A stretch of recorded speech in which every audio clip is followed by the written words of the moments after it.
Please, baby. You know I love you. Please.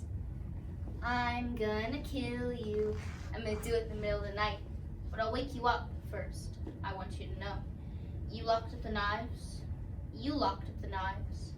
But did you lock up all the knives? Did you? Did you? Did you? My gaze goes instinctively to the drying rack. Tense now strewn across the kitchen floor. Had there been a knife in that rack? Had I washed one just this morning? I can't remember. And that's what's going to cost me. Something is always going to cost me.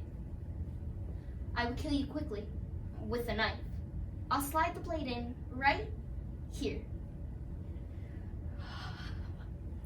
I pour a couple of tablets in the palm of my hand. Slowly, I open his mouth with one finger and poke the first quick dissolving tablet in the pouch of his cheek. His facial muscles start to relax, the drug takes effect. 10 minutes later, I have him in bed.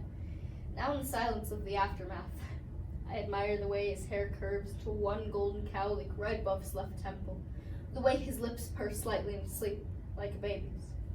I take his hand, lax now, not hurting, not destroying, and hold it in my own. And I wonder if tonight will be the night that he will finally kill me. Meet Evan, my son. He is 8 years old. A father is gunned down, a mother is bludgeoned to death by a son, a daughter. While tabloid television has brought us closer to the everyday horrors of our society, nothing still shocks as much as a child killing a parent. Such an act, though thought uncommon, is almost a daily event in the United States. Between 1977 and 1986, more than 300 parents were killed each year by their own children. In Live to Tell by Lisa Gardner, we are a witness to the unthinkable decisions that the parents of a seriously emotional, disturbed child must make, and the impacts that those decisions ultimately have on the family. Live to Tell by Lisa Gardner. Evan? How do you feel? Thirsty. Evan? He's okay. Chelsea? She's at my place with Melinda. What do you remember?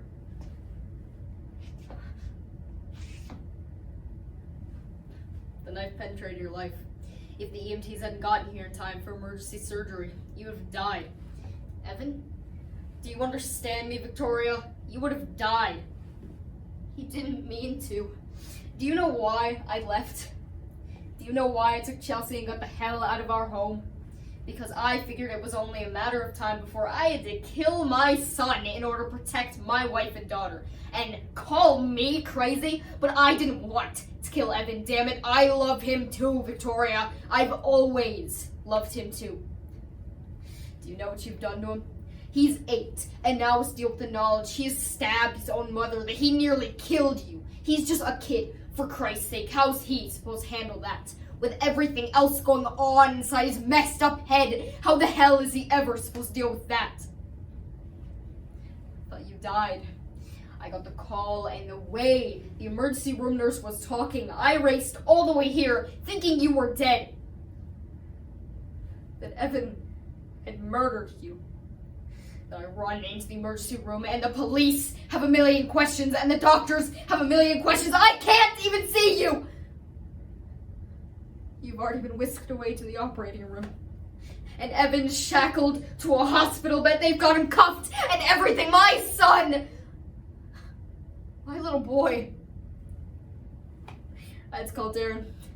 I had to get legal advice for Evan. That's where we're at with things, Victoria.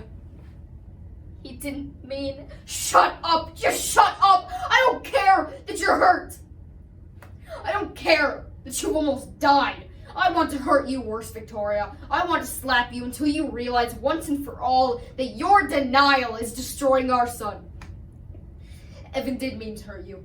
He intentionally stole that goddamn knife from the drying rack. He cleverly slipped it inside the fabric on the underside of the sofa where you wouldn't find it.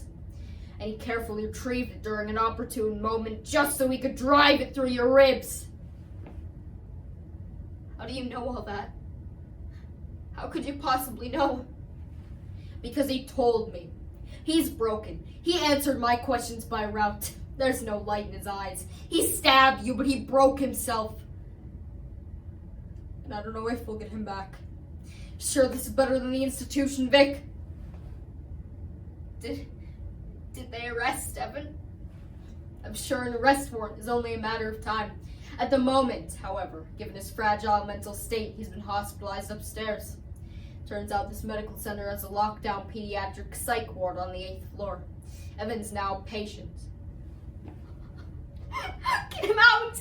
Get him out! I don't want to hear it! I dare imply a divorce decree. I still have custodial rights to Evan, and given your current physical and emotional states, I'll take you to court and demand full custody if I have to. Our son's experienced a psychotic break. He's upstairs, and he's gonna stay there. He's just a child. Which is why it's a pediatric ward. Bastard! I wish I'd become one sooner. Maybe then we could have avoided this. I'm not a bad mom. No, you're not a bad mom, Vic. And I'm not a bad dad. And Evan, when he's Evan, is not a bad kid. And yet, here we are. There are so many things I want to tell my son. That I love him. That I still believe in him. I'm not in denial. I've seen the darkness in his eyes, but I've seen the light too. I've seen all of the moments that Evan got to be Evan. And I wouldn't have missed those moments for anything.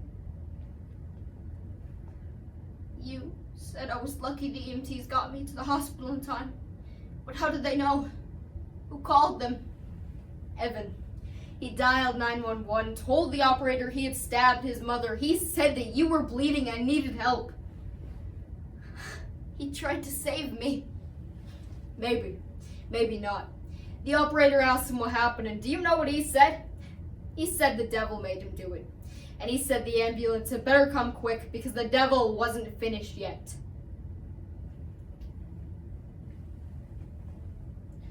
Mommy? Mommy? I just want my mommy. I hurt her. Had the knife. Had to use it.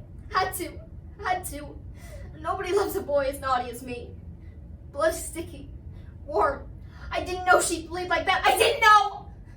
Mommy? Mommy? Mommy? I will get you next time. Next time I will carve out your heart. You try. As a parent. You love beyond reason. You fight beyond endurance. And you hope beyond despair. You never think until the very last moment that it might still not be enough. No matter what. Evan is my son. He is 8 years old.